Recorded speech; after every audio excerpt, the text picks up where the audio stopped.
This is book 2 from shelf 2 of bookcase 3, and the page is 268. Real. Madeline thought this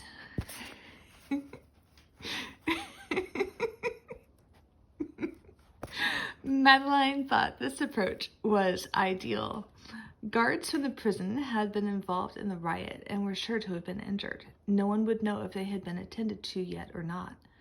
The constable looked confused and mulish, but one of the prison warders came forward, saying, "I thought they was all took to the surgeons." They said, "No, there are still more inside," Hallie interrupted. "I spoke to Captain Defense not an hour ago." The prison warder swore and gestured emphatically at the heavy iron door. There was a grill in the center of it where another sentry could peer through. It swung open and with a creak, and then Hallie was hurrying inside with Madeline, and Madeline was following him. They passed through at least 3 grim chambers, each guarded by heavy doors, iron gates, blank-eyed men, existing only to prevent those inside from getting out. Madeline tried not to think about the getting out part. Find Nicholas and the others first, then worry about the rest.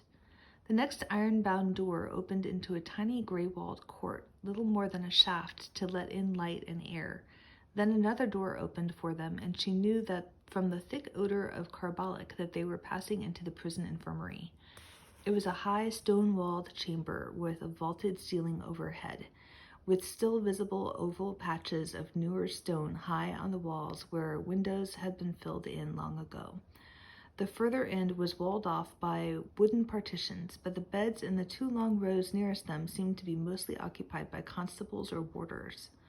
There were guards at the door they had just come through, and a few women in dresses of the dull brown of the prison warder uniform, wardresses probably hastily pressed into service to tend the injured.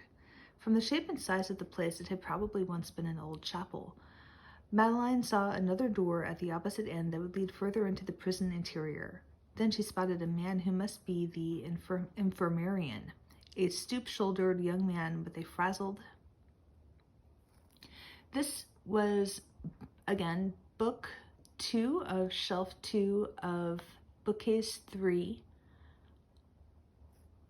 and it is page 268 of, otherwise known as The Death of the Necromancer by Martha Wells.